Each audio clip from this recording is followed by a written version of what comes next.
시청자 여러분 안녕하십니까? 출발 성공 투자 박민영입니다. 지난 한 주는 마치 한 달의 시간같이 느껴졌는데요. 외국인의 공매도 거센 밀어내기 힘 속에 우리 장이 크게 흔들리기도 했고요. 또 미국의 상호관세 이슈 그리고 탄핵 관련한 소식까지 전달되며 그것을 소화하기 급급했습니다. 거기에 주말 사이에 중국의 미국을 향한 보복의 움직임이 더해지면서 뉴욕장의 급락이 추가로 촉발됐죠. 뉴욕 증시 2거래일 동안 빠져나간 증발해버린 시가총액 자금이 1경에 달하고 있습니다. 트럼프가 바라는 것은 진정 무엇인 걸까 시장의 궁금증이 극대화되고 있는데요. 이번 주는 국내외 그 지난주의 소식들을 소화하는 데 집중하는 전략을 고민해 봐야 될 겁니다. 함께 전략부터 기업의 뉴스 소식까지 전달하겠습니다. 일단 뉴욕장의 분위기부터 체크해 보시죠. 뉴욕 증시 관세 전쟁 우려가 확산되면서 이틀 연속 패닉셀이 나타났습니다. 3대 지수 모두 5%에서 6%의 낙폭을 기록했습니다. 다우 지수는 이날 포인트 수로 하면 2,200포인트 넘게 빠졌고요. S&P 500 지수는 고점 대비 이제 17% 후퇴, 나스닥 지수의 경우에는 12월 고점 대비 22% 물러서면서 공식적으로 약세장에 진입해 있습니다. 이날 시장 하락의 직접적인 이유는 중국의 보복 조치 때문이었습니다. 수요일에 미국이 내놨던 초강경 관세 조치, 여기에 대해서 우리도 미국의 4월 10일부터 전 품목 34% 관세를 부과하겠다고 발표했죠. 그뿐만 아니라 희토류 수출 규제 그리고 미국 기업들을 블랙리스트에 선정해서 발표하기도 했습니다. 이 발표했던 시점이 중국장 마감 이후 그리고 미국장 개장 전쯤이었는데요. 미증시 하락을 일부러 유발해서 트럼프를 궁지로 몰려는 의도가 엿보이는 대목입니다. 시장에서는 협상보다는 보복부터 시작됐다라는 데에 대해서 공포감이 확산됐죠. 그리고 장중에 낙폭을 추가로 벌렸던 계기가 됐던 건 파월 의장의 연설 내용이었습니다. 관세가 예상보다 크고 이것이 인플레이션에 영향도 줄 거고 성장도 둔화할 것 같아. 그런데 지금 연준은 당장 개입하지 않을 거야 라고 얘기를 한 겁니다. 시장 일각에서는 연준이 시장을 좀 개입해주지 않을까라는 기대감이 있었는데 이것이 실망으로 벽비면서 낙폭이 확대가 됐고요. 이날 안전자산 선호 심리가 부각되면서 10년물 금리는 급락했습니다. 4%를 하회하는 상황. 반면 빅스 지수 하루 만에 51%나 폭등하면서 45선을 돌파했습니다. 이 빅스라는 것은 쉽게 말해서 S&P 500 지수가 한 달 동안 몇 퍼센트 정도의 변동성을 보일 것인가 이것을 수치화해 놓은 수치인데요. 한 달 동안 45%의 변동, 이것은 정말 엄청난 움직임인 것이죠. 이번 주 이 빅스의 하향 안정화가 아주 중요한 관건이 되겠습니다. 뉴욕 증시에서 이틀 동안 사라진 시가총액의 규모가 9,600조 원입니다. 2020년 이후 최악의 일주일을 보내게 된 것인데요. 그렇다면 앞으로 시장은 어떤 흐름을 볼 것인가? 과거의 흐름에서 힌트를 얻어보도록 하겠습니다. 과거 빅스 지수가 45선을 돌파했던 케이스들을 날짜별로 쭉 정리를 하고 있고요. 이후 하루 뒤, 이틀 후, 3일 뒤, 그리고 일주일, 2주 후의 시장 흐름까지도 정리해놓은 표가 되겠습니다. 일단 당장 하루 이후의 흐름을 보시면요. 75%의 확률로 증시가 상승을 했습니다. 그리고 상승의 확률은 이 상승률의 경우에는 2.6%에 달하죠. 일주일 후를 기준으로 봤을 때에는 상승 확률이 83%로 높아집니다. 그리고 상승률은 4.3%대를 가리키고 있죠. 다시 말해서 오늘 밤에 개장하는 월요일 증시 그리고 이번 주 전체적으로 미국 증시가 반등할 확률은 있다라는 얘기입니다. 다만 여기서 한 가지 주목을 해보셔야 되는 것이 예외가 됐던 케이스가 있었다라는 겁니다. 그것이 바로 2018년 2월 6일 당시인데 이때가 좀 마음에 걸리는 것은 트럼프 1기 관세 전쟁이 겹치는 시절이라는 것입니다. 만약에 이때의 전철을 밟게 된다면 이번 주에도 변동성이 불가피할 것으로 예상이 되고요. 이번에는 기준을 좀 달리해서 다른 통계를 또 보시죠. 이틀 연속 S&P 500 지수가 4.5% 이상 빠진 경우입니다. 이런 경우는 흔치 않은 나왔는데 이것이 지난주에 일어난 겁니다. 그 케이스들을 전부 다 역시나 좌측에 날짜별로 정리를 해놓은 것이고요. 하루 뒤, 이틀 후, 한 일주일 뒤, 그리고 가장 오른쪽으로 와서는 1년 후 S&P 500 지수의 흐름 정리해주고 있습니다. 자, 하루 뒤에는 어땠을까? 80%의 확률로 증시가 올랐습니다. 상승률은 3%에 가깝고요. 일주일 후에는 70%의 상승 확률, 그리고 상승률은 2.6%에 달하고 있습니다. 1개월 후까지만 좀 보시죠. 90%의 확률로 증시가 오르고요. 상승률은 7%에 달하는 모습을 확인하실 수 있습니다. 그러니까 지금부터 역시 시장이 반등할 확률이 있다라는 건데, 다만 여기서 스터디된 각각의 케이스를 보시면 단기간에 반등이 나왔다가 다시 그것을 되돌리는 케이스들이 적지 않게 포착됐다. 이 부분에는 좀 역시나 유의를 해보셔야겠습니다. 자, 이것이 관건이 되는 이 변수가 무엇일까? 그러니까 반등이 나왔다가 또 다시 이 하락을 할 만한 그 빌미가 무엇일까를 생각해 봤을 때 가장 중요한 것은 관세와 관련해서 이번 주에 쏟아지게 될 속보들이 될 겁니다. 일단 주말까지 나왔던 각국의 대응 사항들을 정리를 쭉 해봤습니다.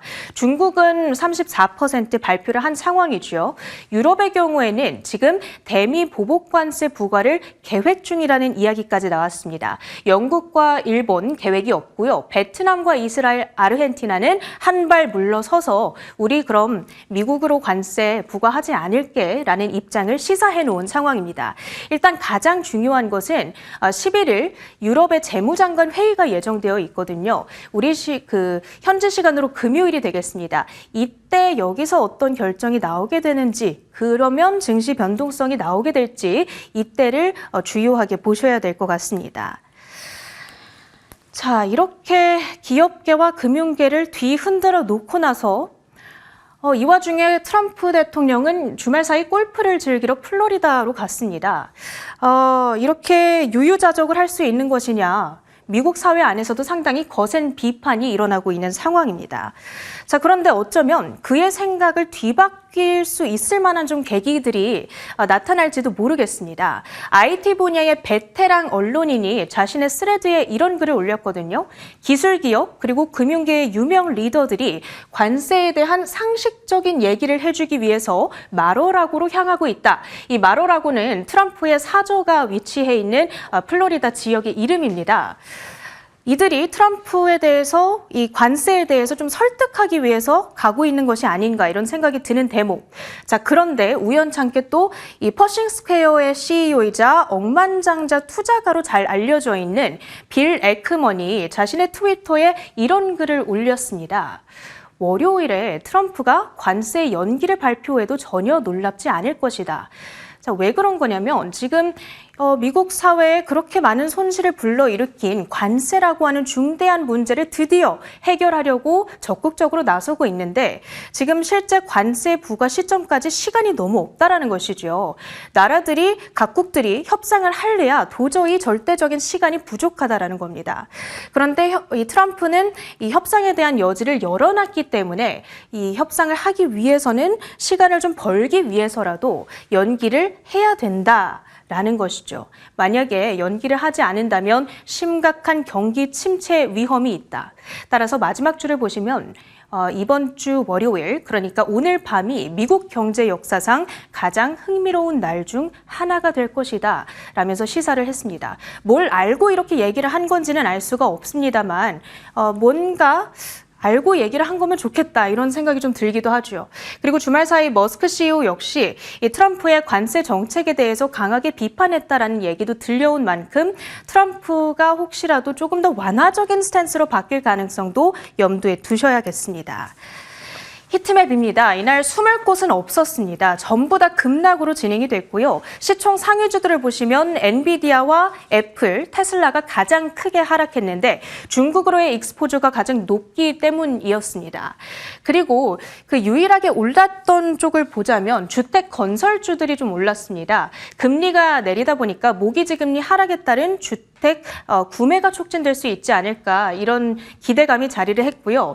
이날은 경기 방어주들도 하락을 했다. 그러니까 필수 소비재, 유틸리티, 헬스케어 일반적인 상황에서는 오를 법한 종목들마저도 동반으로 피해가지 못했다라는 특징이 있었습니다.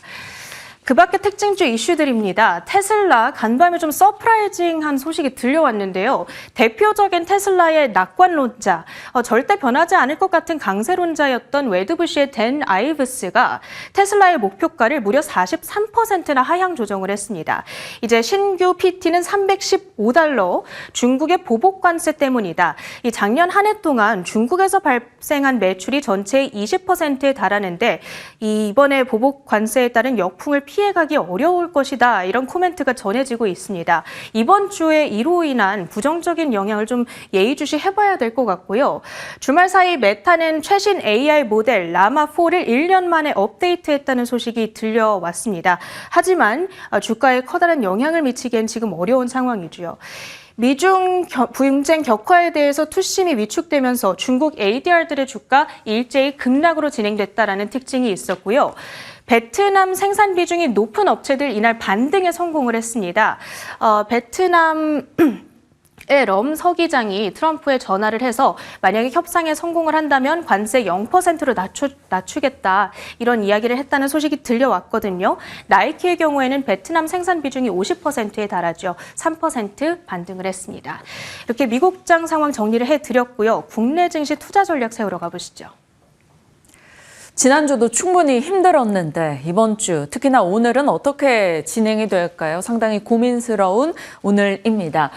일단 지난주 미국의 상호관세 내용이 발표되고 함께 고민했던 부분입니다. 미국의 경제에 대한 고민이 필요하다라는 것이죠. 지금 미국발 관세 전쟁이 미국을 더 아프게 만들고 있기 때문입니다. 그로 인해 금리나 환율이나 이런 매크로적의 환경 변화가 또 세계장에 어떤 영향을 줄지에 대한 고민이 커지고 있죠. 그리고 또 하나가 미국을 제외한 다른 지역에서 새로운 동맹이 형성될까에 대한 고민도 계속 이어집니다. 지금까지의 트럼프 행정부의 움직임은 미국 자체도 납득시키지 못하고 있는데 다른 국가 또한 납득하기는 쉽지 않겠죠. 실제로 미국의 이런 이슈 이후 미국 외에 중동, 중국, 유럽 여러 지역에서는 어떤 선택을 해야 될까 고민이 커지고 있습니다. 아시아권도 마찬가지고요. 미국 외에 다른 동맹이나 다른 보복의 조치가 따르는 것에 대한 경계감이 컸었습니다. 그리고 트럼프는 이러한 관세를 부과했었고 각국의 입장들이 속속 전달되고 있죠. EU나 캐나다에서는 보복 관세를 이미 시행 중이거나 계획 중이고 한국이나 아르헨티나, 베트남, 일본, 영국, 인도 등등에서는 보복하지 않겠다. 선제적인 타협을 해보겠다는 움직임을 내놓고 있습니다. 그런 가운데 중국은 조금 남다르게 강한 보복의 의지를 피력했고 실질적으로 그 소식이 전달됐죠. 미국의 모든 상품의 34% 관세, 그리고 희토류 7종에 대한 수출 통제, 신뢰할 수 없는 미국 기업에 대한 제재, 미국 농산물 일부 품목에 대한 수입 금지 등의 후속 조치들을 빠르게 굉장히 강하게 내놨습니다. 자, 중국이 이렇게 치고 나가면서 다른 국가에서도 반발할 힘을 조금 더 실어줬겠죠. 이런 강대강의 대치가 형성되자 그것을 반영해서 뉴욕장이 큰 폭의 흔들림을 또다시 기록했습니다. 자, 관세 전쟁, 웨드부시가 이런 의견을 냈습니다. 웨드부시뿐만이 아니고요. JP모건을 비롯해서 각 IB 등은 미국 경기에 대한 우려감을 피력했는데요. 그중에 웨드부시 내용을 발췌한 겁니다. 단기적으로 경제 혼란을 넘어서 산업의 경쟁력에 영향을 줄 것이다. 미국 산업의 생태 셧다운을 가져올 수 있다. 모든 전자제품 가격이 소비자에게 40에서 50% 상승으로 돌아올 것이다 라는 얘기가 있었고요.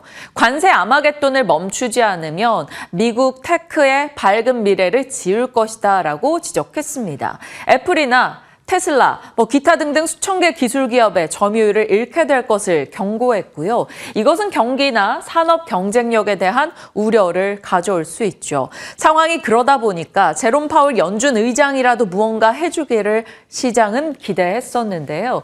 일단 파월 의장의 발언은 이러했습니다. 관세, 인플레가 예상보다 더 높아지고 있고 그것은 관세로 인해 경기 부담을 더 가중시키고 있다. 즉각적인 금리 조정 고려하고 있지 않고 1년 후에는 정책 불확실성이 개선돼서 판단을 확실하게 할 것이다. 이 1년 후라는 굉장히 길게 남아 보이는 이 시각적인 언급을 이야기하면서 금리 인하에 대한 기대가 약화됐고요. 미국장이 침체라는 키워드를 달고 전반적으로 크게 떨어진 겁니다. 미국의 국채금리 한번 보실까요? 10년물 국채금리가 4.8을 바라봤던 때도 있었었는데 어느덧 4.0 수준까지 내려왔습니다. 10년물, 30년물 같은 경우는 장기물은 경기를 가리킵니다. 경기에 대한 우려감이 짙게 드러나고 있다는 것을 확인할 수 있는 것이죠. 자, 미국의 상무장관은 상호 관세 9일에 예정대로 부과할 것이다라며 관세에 대한 의지가 아직까지는 굉장히 강경하게 드러나고 있습니다. 월스트리트 저널은 이런 칼럼을 실었네요. 미국의 관세 전쟁은 결국 미국의 해방의 날이 아니라 시진핑의 날을 만들었다라는 얘기입니다. 이 말이 무엇인고 하니 앞서 봤던 미국을 제외한 다른 진영의 동맹을 좀 고려해서 언급하지 않았나 싶은데요. 미국의 세계 각국과 전략적 경제적 연대를 끊는 움직임이 발생하게 됐고 거대한 시장을 가진 중국이 그 대안으로 부상하고 있다라는 이야기입니다. 결국 미국이 만든 이 불편함을 중심으로 중국과 다른 지역이 연대를 형성하지 않을까, 중국의 역할이 더 대두되지 않을까라는 시장의 움직임을 대변한 말이 아닐까 싶습니다. 자, 트럼프가 조준한 것은 중국과 기타 등등인데 그 조준의 끝이 가리킨 것이 일단 단기적으로는 미국 경제가 또 미국 소비자들이 되고 있습니다. 앞서 체린 앵커 말씀 주신 대로 빅스 지수가 5년 내 최고 수준까지 올랐습니다. 45. S&P 500이 한 달 안에 45%의 변동을 보인다. 엄청난 미국장의 충격을 가져올 수 있는 내용이기 때문에 이 부분에 빠른 안정이 뒤따라야 할 겁니다. 경기에 대한 우려가 계속되고 있죠. WTI 국제유가가 2거래일간 무려 13% 이상 빠졌고요. 경기 풍향계로 여겨지는 미국과 유럽, 일본 은행주들이 2일간 10% 이상의 급락을 나타냈습니다. 이러다 보니 미국도 만만치 않은 상황이죠. 관세 전쟁과 도지의 해고가 계속 잇따르고 있습니다. 그러다 보니 물가가 올라가고 실업률이 올라가고 기업들의 비용이 상승하고 있죠. 그와 동시에 소비는 줄고 신규 주문이나 투자도 감소합니다. 경기와 증시에 대한 우려가 커지고 있는 거죠. 자, 미국에서 증시가 이 정도로 폭락한다. 미국 소비자들의 지갑을 옥죄일 수밖에 없습니다. 작년 기준으로요, 미국인들의 금융 자산 중에 상장 주식 투자 비율이 41%이고요. 미국인의 62%가 주식 투자를 하고 있습니다. 20년 만에 최고 수준까지 주식 투자 비중이 늘어난 미국인데 트럼프 취임 이후 엄청난 하락을 겪고 있죠. 특히나 상호 관세 전쟁 이슈와 함께 2거래일간 뉴욕장에서 일경이 증발했습니다. 9,600조 정도라고 하는데요. 트럼프가 상호관세 이야기 꺼내 들면서 했던 얘기가 이겁니다. 일경 이상의 투자를 국내로, 그러니까 미국으로 유치할 수 있을 것이다.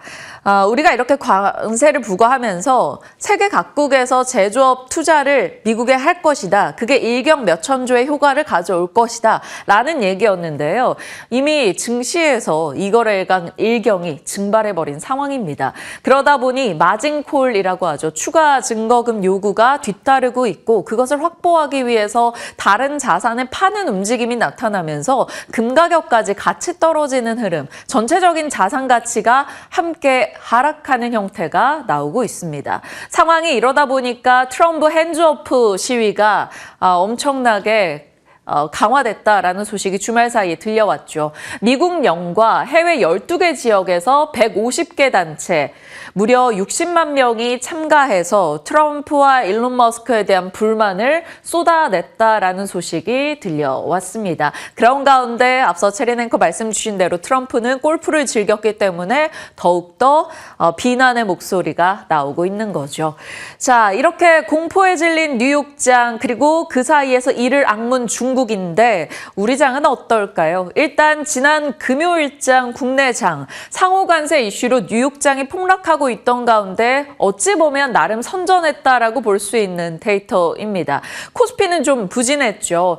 반도체, 제약 쪽에서 불확실성이 커지면서 시가총액 상위 대형주들 부진했습니다. 특히나 외국인 중심의 공매도 영향을 지수가 더 크게 받아갔다라고 볼 수 있겠죠. SK하이닉스는 무려 6%까지 빠지는 흐름이 있었고요.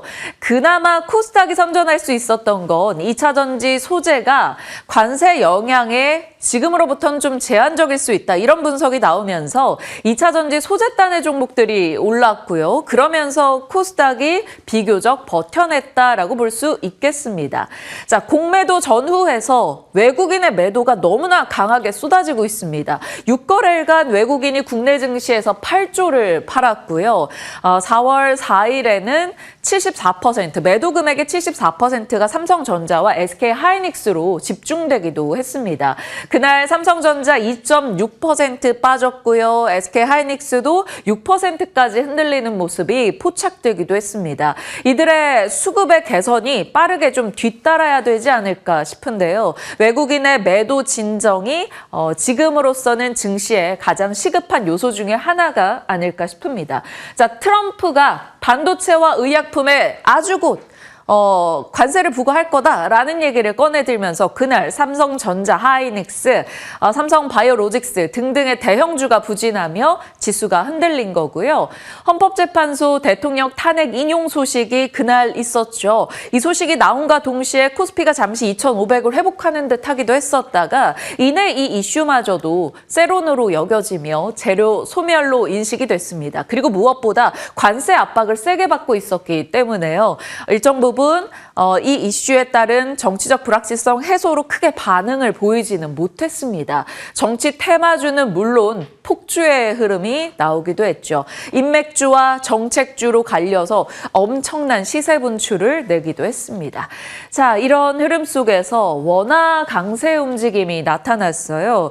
원화 강세가 나타나면서 1,430원대까지 환율이 떨어졌습니다. 이미 출발할 때부터 원달러 환율이 16원 정도 하락하면서 시작했는데 거기서 추가로 더 20원 정도 더 하락하는 모습이 나오기도 했었고요. 그것은 결국에는 수출주의 약세를 가져오는 게 아니냐, 시장의 불안 등이 꽤 가중되기도 했습니다. 자, 뉴욕과 중국 사이의 그 흐름 등을 살펴봤고요. 자, 그러면 매듭이 어디서 풀려야 될까요?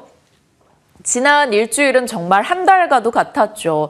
공매도, 상호관세, 대통령 탄핵 이슈가 결정이 됐기 때문입니다. 확인해야 될 변수, 국내외로 나누어 볼까요? 상호관세 전쟁이 어느 정도로 격화되는가, 특히나 미국과 중국을 중심으로 집중적으로 봐야 되고요. 트럼프 진영에서 유연화되는 움직임, 조금 재협상의 여지를 더욱더 열어둔다던가 한 발 물러나는 모습을 체크할 필요가 있겠습니다. 아니면 더욱더 강경화된다면 또 충격을 줄 수 있겠죠. 그리고 트럼프가 그 다음 카드로 들고 있는 게 감세입니다. 이 부분에 대한 긍정의 소식이 나오는지 봐야 되고요.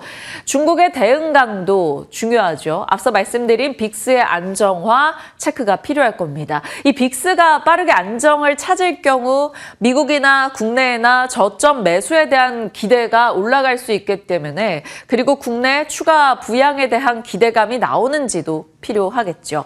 국내에서는 공매도 재개로 인해 외국인의 매도가 거센데 이 부분이 진정되는지 봐야 되고요.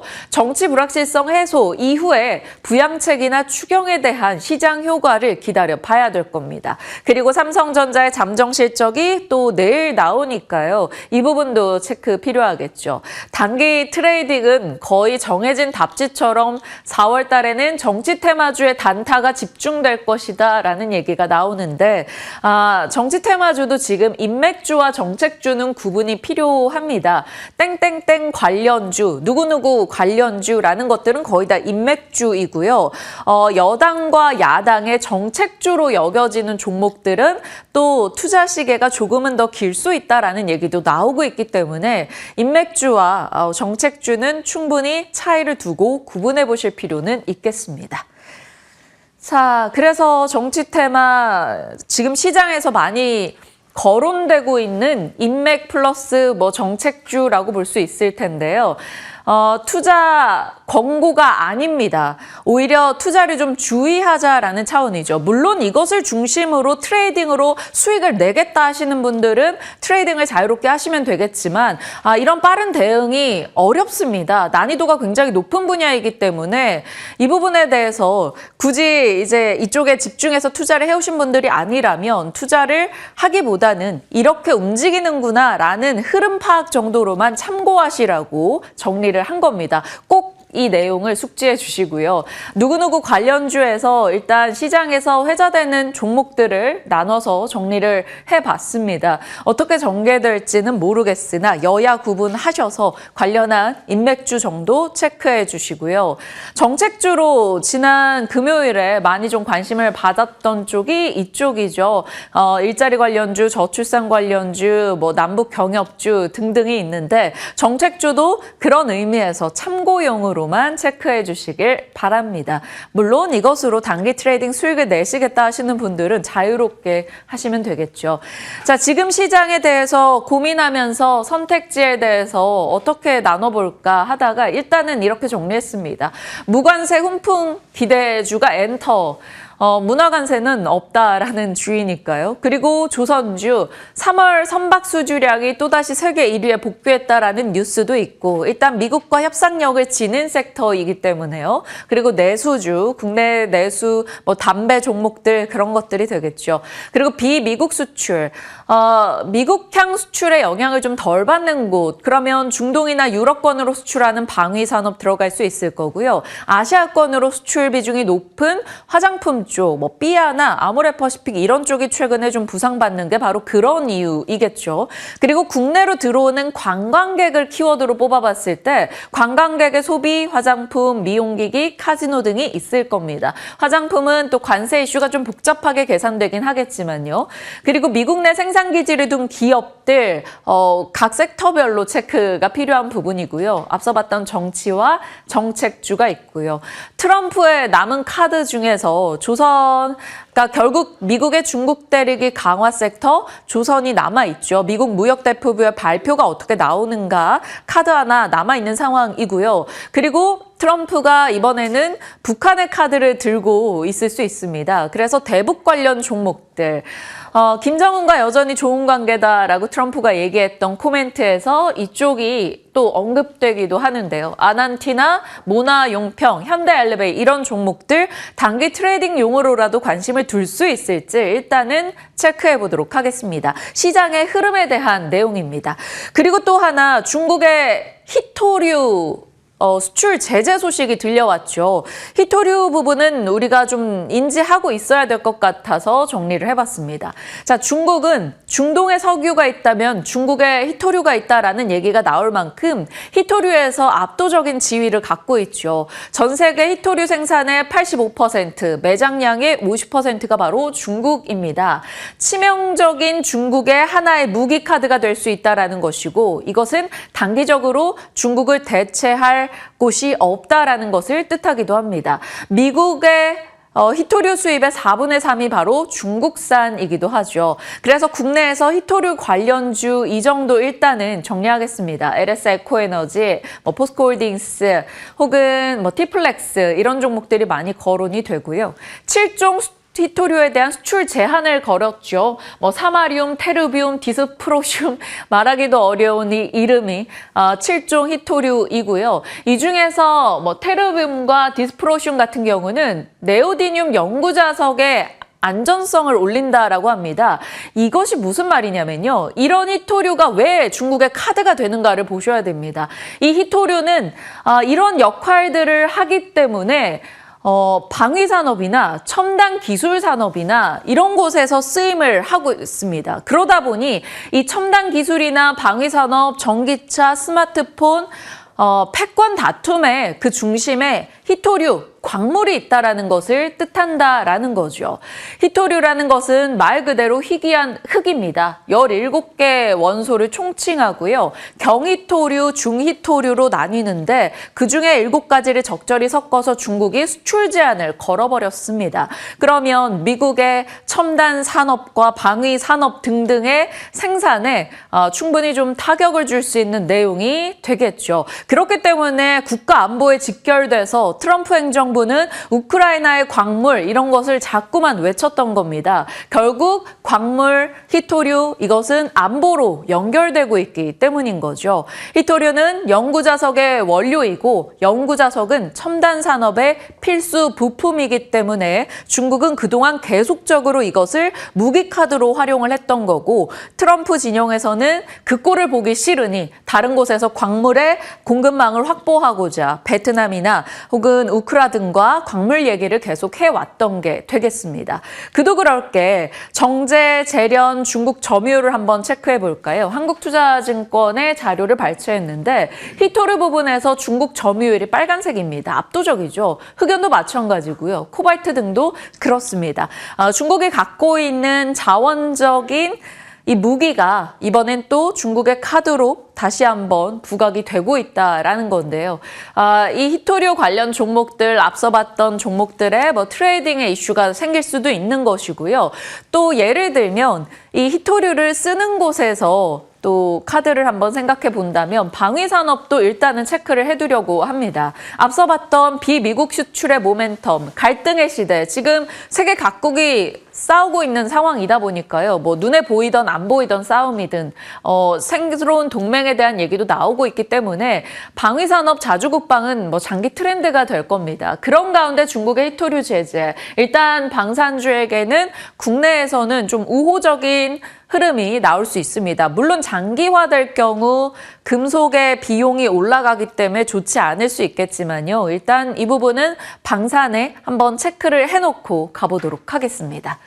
자, 지금 공포를 활용할 증권사 곳곳의 의견들을 보고 있다가 정리를 해봤습니다. JP모건에서는 아시아 단기적인 반등 가능성이 있다. 악재는 대부분 가격에 반영했고 아시아 정부의 적극적인 정책 대응이 뒤따를 것이다. 그래서 미국의 경기 침체 우려가 본격화되기 이전에 단기적으로 대응을 해봄직하다라고 얘기하고 있고요. 한국투자는 반도체 섹터가 갖은 공포 속에 빠졌는데 결국 AI 데이터 센터 밸류체인의 중심은 아시아다. 반도체 쪽의 관세에 대한 재협상의 여지가 열려 있기 때문에 이 부분에 이 정도 낙폭은 너무 과도했다라는 얘기를 꺼내듭니다. 하나투자증권은 2차 전지에 대해서 단기적으로 매수 기회라고 얘기하고 있는데요. 그동안 이제 금속 가격이 계속 떨어졌었는데 이 메탈 값이 하락되던 것이 반등으로 돌렸기 때문에 양극재 등의 가격 반등이 나올 수 있다라는 지적이고요. 또 미국 투자의 2020년도부터 미국에 계속적인 투자를 했었기 때문에 이미 셀 메이커 업체들은 관세에 대한 대응이 좀 되고 있다. 뭐 이런 얘기입니다. 그래서 삼성 SDI, LG 엔솔 등에 대해서 매력도가 있다라고 얘기했고요. 대신증권에서는 엔터에 대해 얘기하고 있는데요. 관세 자유롭다라는 점, 중국의 공연 재개, 그리고 최선호주 하이브를 꼽고 있기도 합니다. 각 섹터에 관심 두고 계시는 분들은 내용 참고해 주시길 바랍니다. 자, 이제 오늘의 연결고리 앞서 봤던 시장 내용들을 좀 요약하겠습니다. 시장에 대해서 지금 단기 낙폭이 꽤 컸기 때문에 저점이라면 양봉의 등장이 좀 반복될 겁니다. 오늘 충격을 받았다가도 다시금 그걸 회복하는 흐름이 나올 것이고요. 만약에 추가 변수가 계속적으로 등장하는 것에 대한 공포가 있다면 급락에 또다시 추가 하락이 나올 수가 있겠죠. 미국장의 흐름이고요. 거기서 만약 우리도 영향을 더 받게 된다면 추가 변동 가능성은 열어둬야 될 겁니다. 자, 트럼프발 무역 전쟁, 중국의 강경 대응 이후에 급락을 좀 소화하는 과정이 필요할 겁니다. 조선, 방산, 엔터, 2차 전지가 그나마 지금으로서는 단기적으로 좀 관심 둘만하다라는 내용 등이 나오고 있고요. 히토류, 방산주, 일단 히토류 수출 제재 이슈 속에서 같이 체크해 보겠습니다. 외국인의 매도가 진정돼야 될 텐데요. 특히나 이 테크주 중심으로요. 반도체 결국 수급 개선이 반드시 뒤따라야 합니다. 외국인의 매도 지금 다수가 지금 공매도로 인식이 되고 있죠. 대만에서 이번 주 일주일 동안 공매도 제한을 강화합니다. 월요일부터 금요일까지요. 그러니까 일각에서는 대만의 공매도 제한 조치가 우리 장에는 또 부담이 될 수 있다. 이런 분석이 나오고 있어서 이 부분이 조금 걱정되긴 합니다. 결국 반도체 진영의 수급 흐름을 예의주시해봐야 되겠고요. 정치 테마주는 정당이나 지지율 등등에 따라서 또 인맥주와 정책주를 나눠서 살펴보심이 필요하겠습니다. 이런 가운데 미국 외 시장에서 성과를 기대하는 증권사 보고서가 일부 기업으로 나오고 있더라고요. 시프트업입니다.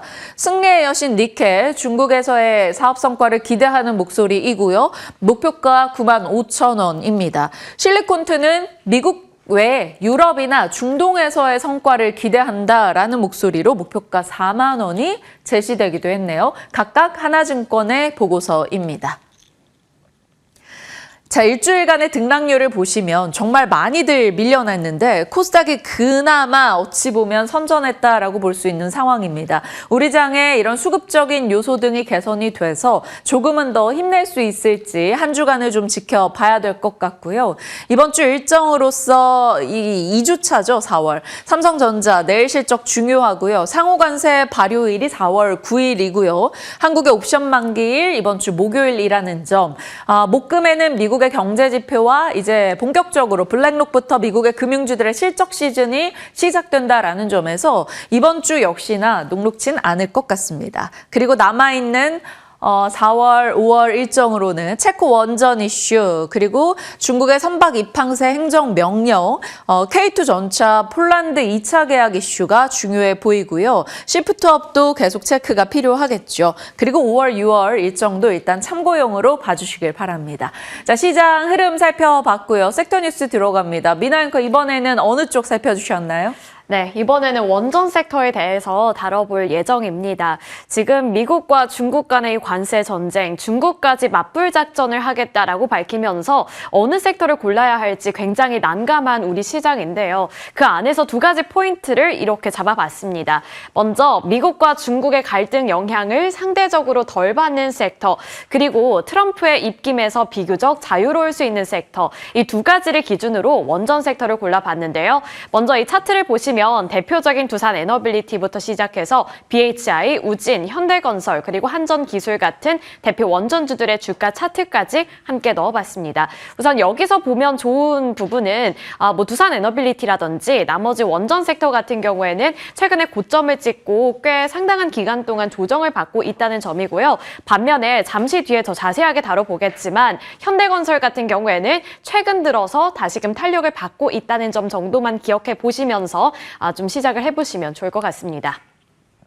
자, 먼저 원전 섹터에는 어떠한 밸류 체인이 있는가 참고해 보시라고 이렇게 좀 정리를 해봤는데요. 설계 부분부터 부지 복원까지 이렇게 좀 정리해봤습니다. 그리고 그 안에서 가장 주목해 봐야 하는 종목들에 대해서도 잠시 뒤에 다뤄볼 예정이니까요. 끝까지 함께 해주시길 바라겠습니다.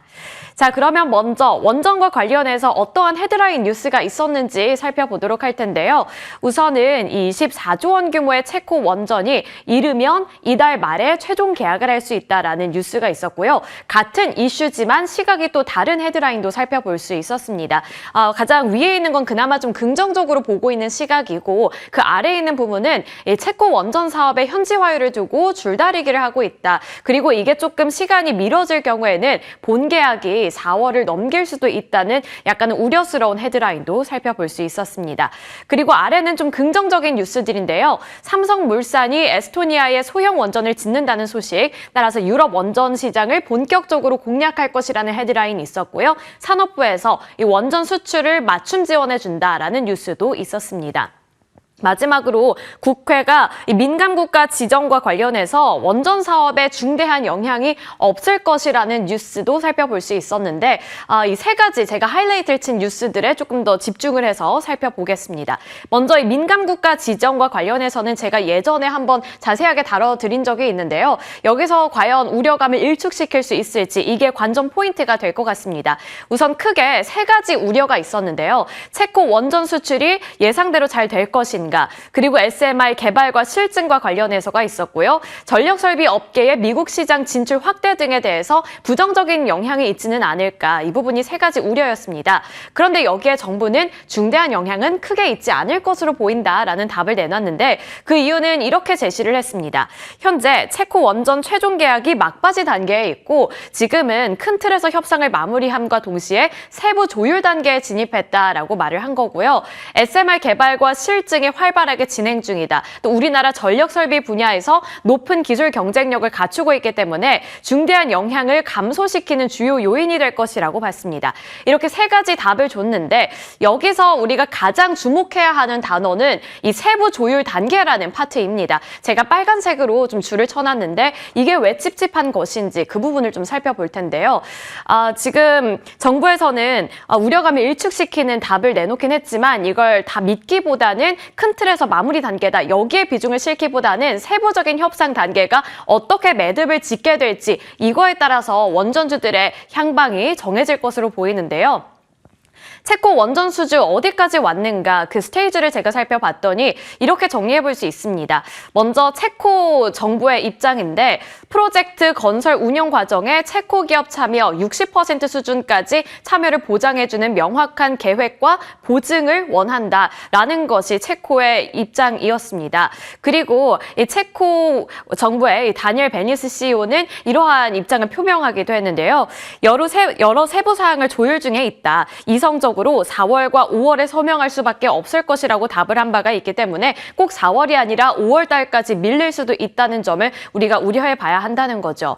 게다가 체코 정치권은 오는 10월에 총선을 앞두고 있기 때문에 여기서 원전 건설과 관련해 현지화율 60% 이상에 대한 이 요구를 더욱더 강력하게 할 수 있다는 점도 우려 포인트로 짚히고 있습니다.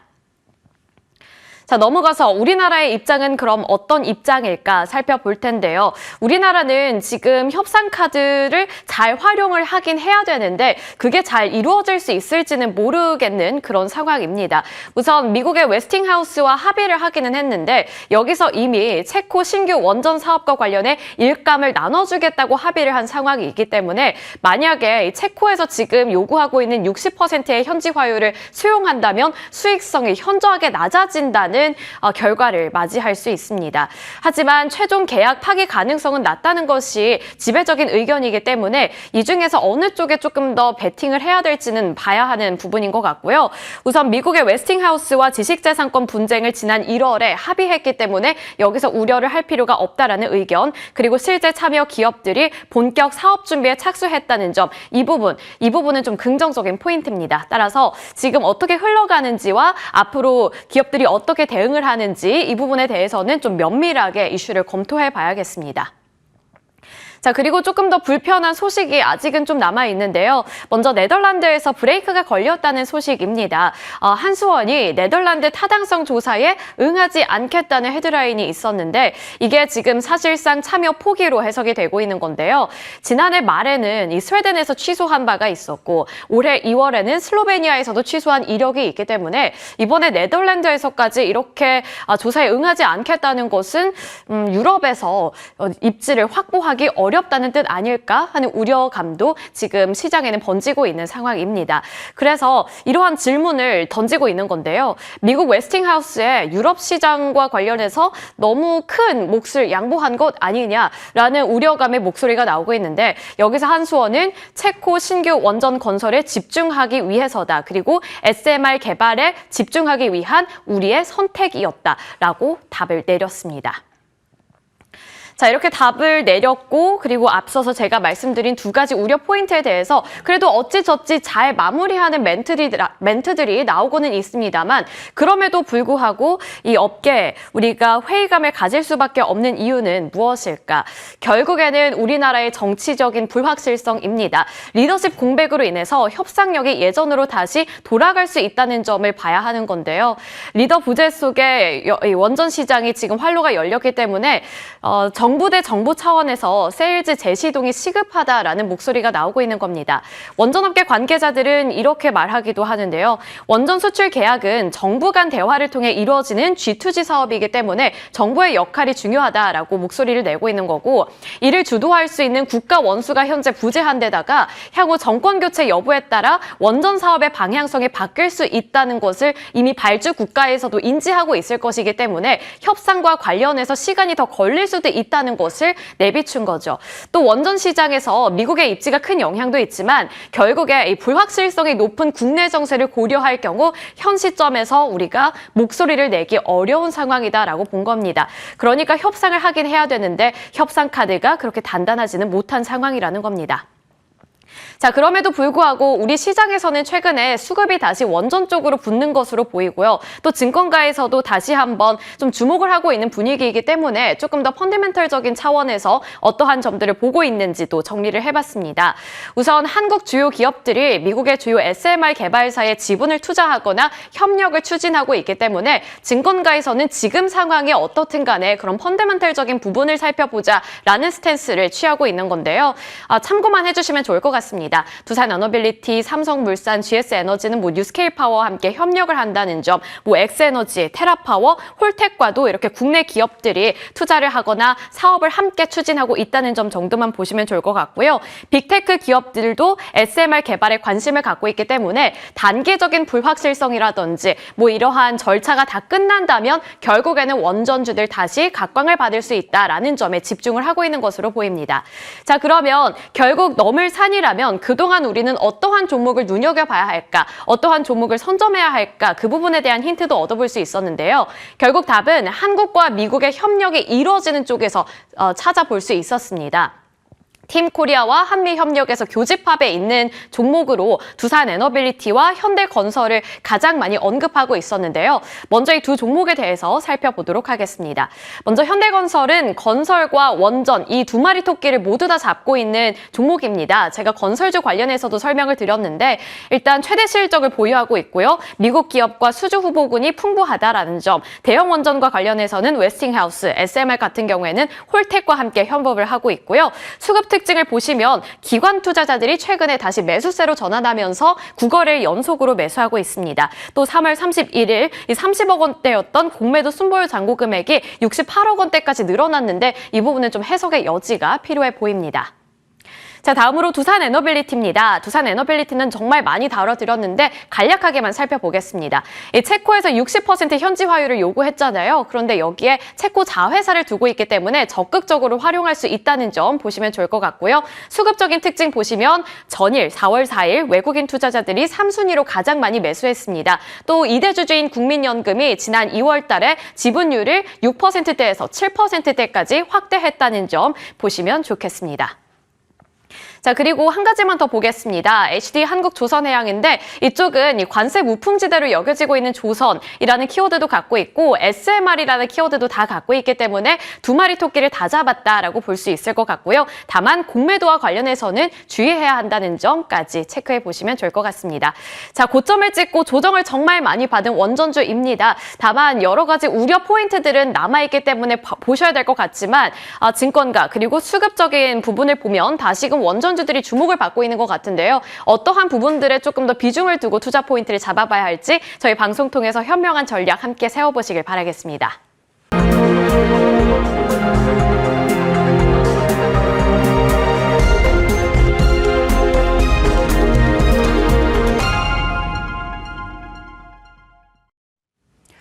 네, 뉴욕장 분위기 주말 사이 참 만만치 않은 소식들이 전달됐죠. 파월 의장 트럼프 대통령의 발언은 각각 서로의 탓을 하고 있었습니다. 그런 가운데 뉴욕장에 폭락이 나왔고요. 이거래 사이에 9,600조의 시가총액 증발은 정말 자극적인 헤드라인이기도 했습니다. 앞으로 어떻게 될까요? 일단 미국의 관세 이슈에 중국의 강한 보복이 반영된 뉴욕장이었는데 그게 또 우리 장에 그 퍼센테이지들이 어떻게 반영될지에 대한 고민이 필요해 보입니다. 그뿐 아니라 국내 내부적인 정치적 이슈에 따른 영향도 체크해 봐야겠죠. 함정남 차장님과 이야기 나눠봅니다. 차장님 어서 오세요. 안녕하세요. 네. 보통 이게 관세 이슈 따로 뭐 정치 이슈 따로 이렇게 뭐 시간차를 두고 영향이 있었으면 뭐 어떻게 좀 전략이 그나마 심플했을 수도 있을 것 같은데 지금은 너무 복잡하게 얽혀 있어서요. 시장에 대한 의견이 너무 궁금합니다. 지금이 더 심플하죠. 더 심플해요? 다 두드러 맞았는데 주말에 아침에 일어나서 미국 장을 보고 안 열린 줄 알았어요. 나스닥만 보고. 왜 안 됐지? 봤더니 똑같이 한 번 더 빠졌더라고요. 그래서 이거 만만치 않거나 무슨 일인가 있구나. 내가 모르는 무언가가 있겠구나라는 것을 전제로 주말 내내 머리를 싸맬 수밖에 없었습니다. 먼저 연 이틀, 3일 내내 미국 증시 계속 하락이지만 상호관세 부과되고 오픈을 했었을 때 하루가 빠졌고 네. 6% 가까이 되는 급락이 있었고 그 다음에 또 우리가 있었던 금요일의 하락에는 중국의 맞불 관세가 있었는데 이거를 진정시킬 수 있는 건 파월밖에 없다 하는데 파월이 한 발 뒤로 물러나면서 지금의 우리가 문제가 뭐냐면 이틀의 하락이 밑꼬리가 없어요. 밀어버리겠다라는 의지거든요. 자, 그럼 우리가 여기서 시장이 짜증나고 한다 하더라도 모든 것이 관세 탓이야라고 말을 넘겨버리면 그 말도 맞지만 내용을 좀 들여다보고자 합니다. 네. 정상적인 조정 요인이 있죠. 첫 번째는 상호관세에 따른 경기 둔화, 틀림없이 시장이 다 알고 있는 정상적인 조정의 요인입니다. 글로벌 증시 대비 미국 증시는 압도적으로 좋았어요. 네. 그래서 이렇게 주봉으로 이렇게 보면은 조금 빠질 수도 있는 거예요. 그것도 납득이 됩니다. 세 번째는 정상적인 요인의 조정 범위 내에서 ETF의 증폭 효과라는 것이 있어서 장이 강할 때, 그러니까 눈덩이가 굉장히 큰 거예요. 네. 한 번 방향을 잡으면 굴러가는 생각보다 세게, 생각보다 더 깊이 움직이는 변동성이 일어나는 구간에서 추세를 잡을 때는 그 추세를 쭉 이어가려고 하고 그 추세의 힘이 우리가 생각했던 것보다 더 강하게 나타나는 요인이 조금 더 시장이 급하게 쏟아지는 이유 중에 하나가 되지 않을까 생각은 들지만 이 또한 정상적인 요인의 조정임을 아셔야 됩니다. 네. 이거 비정상적인 시그널이 아니에요. 근데 지금 시장에서 비정상적인 시그널이 뜨는 것이 뭐냐면 경기 침체라고 한다면 안전자산들의 선호가 나서 달러 네. 강세가 나오고 금자산이 좋아야 되는데 지금 같이 쏟아져 내리고 맞아요. 있죠. 두 번째는 관세 우려라고 한다면 이것이 우리가 불편했었던 이유가 금리 인하 사이클의 속도가 둔화된다. 인플레이션 때문에 금리를 올렸지 않습니까? 이 금리 발작이 또 나타날 수 있다는 것이 불편한 변수였어요. 그런데 지금은 증시 폭락 속에 국채 금리가 같이 쏟아져 내리고 있거든요. 네. 이게 무슨 소리냐면 국채 금리는 인플레를 반영하기도 하지만 그날의 경기를 나타내는 매크로 변수이기도 하지 않습니까? 10년 뒤에 경기가 안 좋아질 건데 지금 증시가 같이 빠지고 있다는 것은 거기에 달러 약세 금까지 쏟아져 내린다는 것은 전형적인 디플레 시그널입니다. 네. 그렇기 때문에 맞네, 침체 들어갔네, 시장에서 시그널 다 떴네 라고 하면서 가속도를 밟으면서 주식을 던지기 시작하는 것이죠. 그러면은 저 데이터, 디플레 데이터를 갖고 시장에서 갑론을박이 나오고 있는 것입니다. 주말에 저도 많은 분들의 의견을 봤어요. 무서워요. 무서워 죽겠어 아주 그냥. 맞아요. 자, 이게 무슨 뜻이냐면 전통적 경제론자들이 봤었을 때 지금 무슨 얘기를 하냐면 이거 끝 아니다. 한 방 더 남았다라고 하는 거예요. 왜? 매크로 시그널 봐봐봐. 이것은 과거에 전통적으로 침체를 유발시키는 매크로 변수들이었고 이 변수들이 쓰게 됐으면 미국 증시는 침체에 들어갔어. 침체 들어가면 지수의 조정 폭을 쉽게 예단하지 마.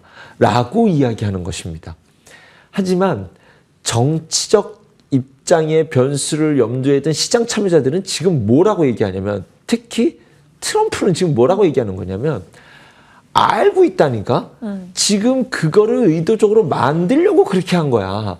라고 이야기를 하면서 지금은 침체 시그널을 의도적으로 만들어내는 과정 속에서 지금 그 일어나는 일들은 알고 있었다라고 이야기를 하는 거죠. 네. 그래서 이 두 가지 이 어떤 의견이 상충하는 상황 속에서 저는 어떻게 해석하냐면 아무래도 시장의 참여자이다 보니 의도된 침체가 맞다라고 보는 거예요. 그러면 회복의 카드도 들고 있다는 거 아니에요? 그럴 수 있겠죠. 만약 근데 그 카드를 쓰기가 만만치는 않을 것 같아요.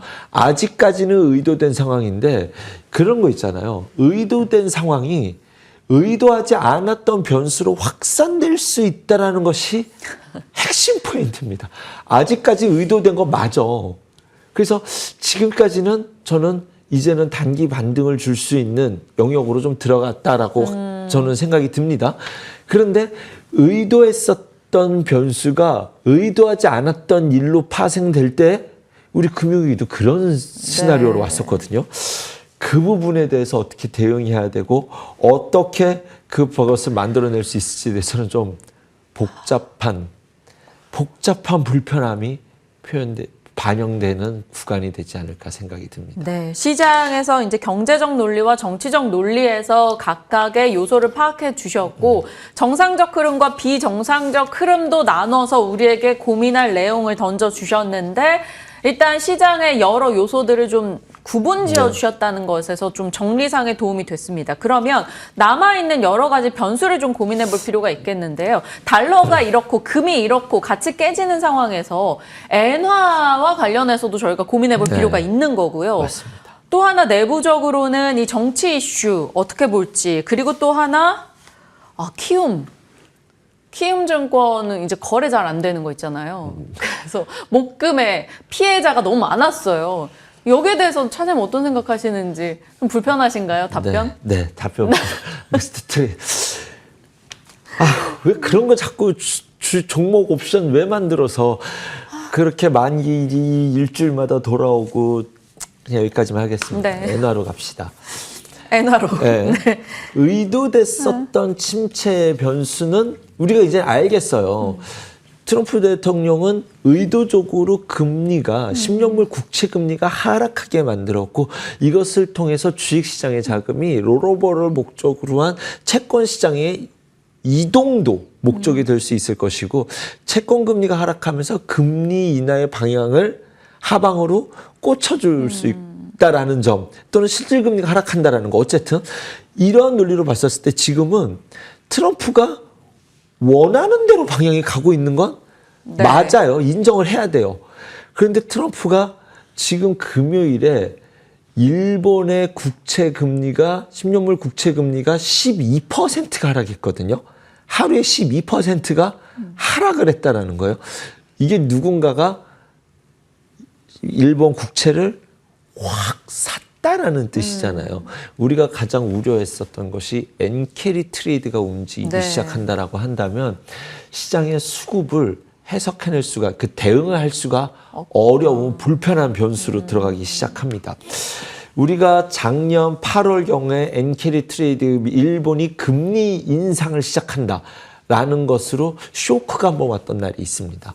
그날 이제 엔캐리 트레이드 시작됐다라고 하면서 난리가 났었는데 그날은 헤지펀드가 이제 없었던 일시적인 어떤 충격 쇼크였죠. 헤지펀드가 장난이라고 말할 수는 없겠지만 어쨌든 그런 변수였는데 지금 엔화가 그때처럼 다시 강세로 달러 대비 엔화가 140엔까지 가면 이제부터는 진짜 그것을 깨고 내려간다는 그림이 나오게 되면 진짜 엔캐리 트레이드가 일어날 수도 있음을 염두에 두셔야 됩니다. 이것은 트럼프가 예상하지 못했던 변수라고 생각이 들어서 다행스럽게도 엔화가 조금 주말 동안에는 조금 안정을 찾아가려고 네. 하는 모습이 보이긴 했는데 어쨌든 지금부터는 사실 이 방송 보시는 분들은 한국 증시는 떨어지면 좀 매수해 볼 수 있는 상대적으로 PBR이나 뭘로 보나 좀 오른 것도 없고 PBR로 봤었을 때도 좀 상대적으로 안정적인 구간에 있다라고 하지만 이 방송 보시는 분들은 미국 투자도 함께 하실 거잖아요. 미국의 변수는 엔화를 봐야 되는데 엔화를 보고도 대응이 불가능한 영역까지도 사실은 진입했다라는 것. 엔캐리 트레이드 자금이 불편할 수도 있다라는 점도 염두에 두셔야 되지 않을까 생각이 됩니다. 세 번째로 중국까지 살짝 찝어볼게요. 네. 중국이 맞불 관세 놓겠다라고 했죠. 중국의 전략은 생각보다 똑똑합니다. 지금 맞불 관세를 쓸 수 있다는 것, 히토리를 한다는 것은 우리가 예상할 수 있는 범주에 있었다는 것이죠. 마지막에 쓸 카드는 위안화 절하거든요. 이 카드를 쓰기 시작하면 이제 지금까지도 오늘은 조금 우리 증시가 좀 불편한 요인인데 이 엔화 발작 때문에 네. 앞으로 중국이 진짜로 위안화 약세 카드를 쓰잖아요. 네.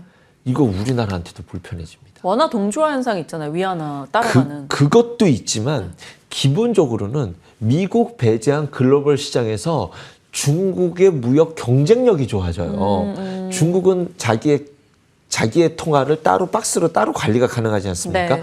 그렇게 돼서 엔화가 됐었을 때 지금 미국이 중국을 때려줬었을 때 수혜를 밟고 있었던 그 그림에서 또 위안화 중국산 제품의 가격 경쟁력이 좋아지는 구도 내에서 한국산 제품의 경쟁력이 리스크를 가져갈 수 있는 그림까지도 나와볼 수 있어서 지금 굉장히 위안화, 엔화, 이 환과 관련된 불편한 시장에 안테나를 많이 세워놔야 되는 저는 관세에 관련돼서는 그냥 뭐 맞으면 다 맞았다라고 생각하거든요. 네. 지금부터는 환율과 관련된 변동성을 외환시장. 매우 예의주시하셔야 된다라는 생각이 듭니다. 와, 갑자기 그냥 안 할란다. 약간 네. 이런 생각이 들어요. 뭐 이것까지 내가 다 어떻게 알며 어떻게 투자하라고 이런 생각이 투자자 입장에서 들 거예요. 그런 분들을 위해서 조금 심플하게 그래서 대응을 어떻게 라고 주시면.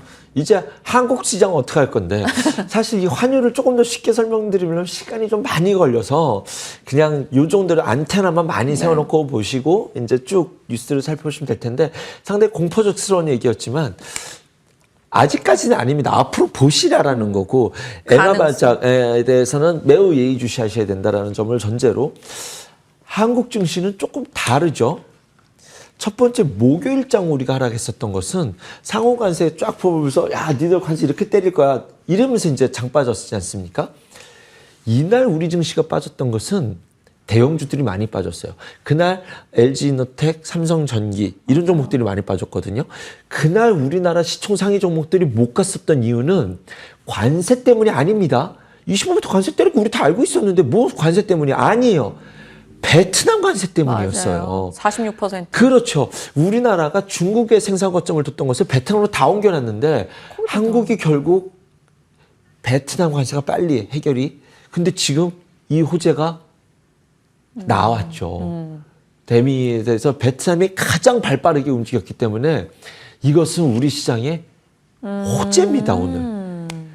타이밍이 좀 안타까워요. 네. 타이밍이 조금 시장이 너무 폭락한 시간에 이 뉴스가 나와서 앞으로 갈 길이 좀 있겠지만 어쨌든 우리 증시의 호재입니다. 베트남이 지금 이것을 빨리 해결하겠다고 하는 것.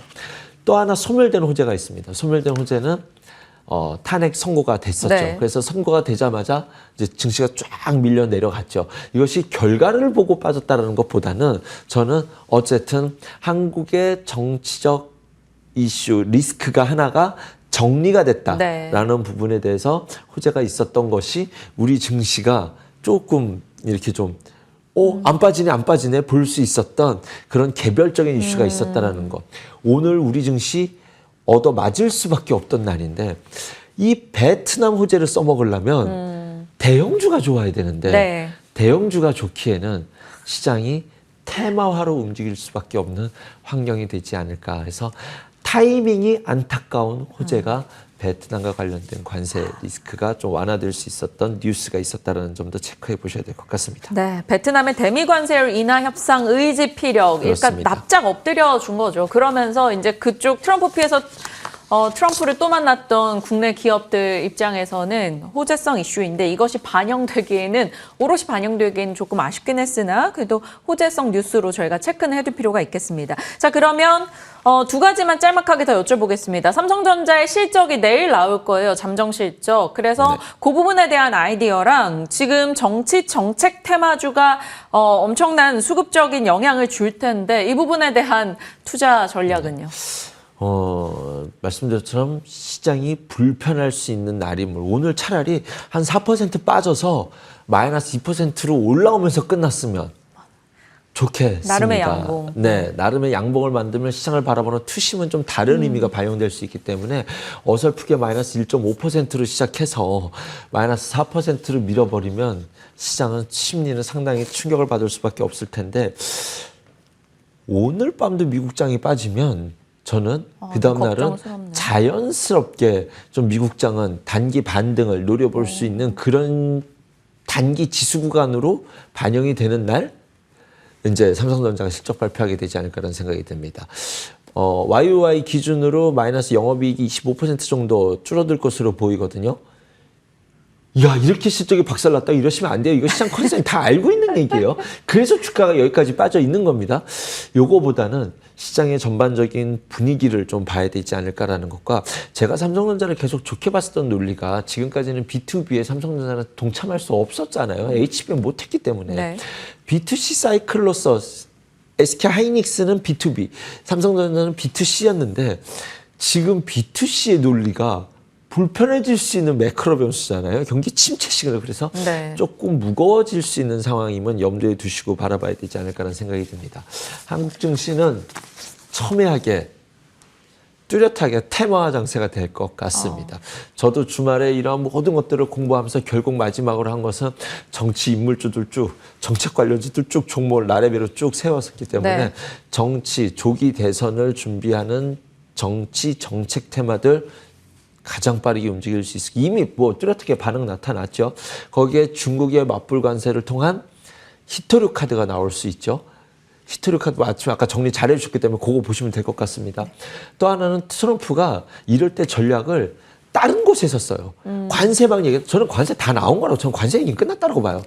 여기서 관세를 중국을 때리기 위해서 나도 20%더 때릴 거야. 뭐 이게 더 악재다 말도 안 된다고 저는 생각합니다. 시선을 옮길 때 오히려 시장의 관심을 전쟁이나 북한 카드를 쓸 수 있을 가능성을 염두에 둬서 종전 관련주라든가 북한 경협주. 관련주, 경협주 관련주들 시장을 볼 수 있을 것이다. 그다음에 아예 시장과 동떨어져서 수급 논리로만 움직이는 섹터가 2차 전지예요. 뜬금포로. 이거는 오르기 때문에 이유를 갖다 붙이는 섹터거든요. 네. 그래서 요런 쪽 안에서 우리가 좀 사실 트레이딩 빠르게 하시는 분들은 너무 좋은 지금 장이래요. 대형 호재가 뜬 장입니다. 네. 지금 한국 증시는. 그래서 지수 플레이 하시는 분들은 짜증나고 불편한 시장이지만 단타 치시는 분들은 지금 종목의 홍수 시대를 살 수 있을 만한 이가의 미소가 번지는 장일 수도 있음을 염두에 두셔야 될 것 같습니다. 네. 트레이딩에서의 대안처가 될 수 있는 내용들 정리해 봤으니까요. 고민해 주시길 바랍니다. IBK 투자증권 함정남 차장님과 함께했습니다. 고맙습니다. 감사합니다.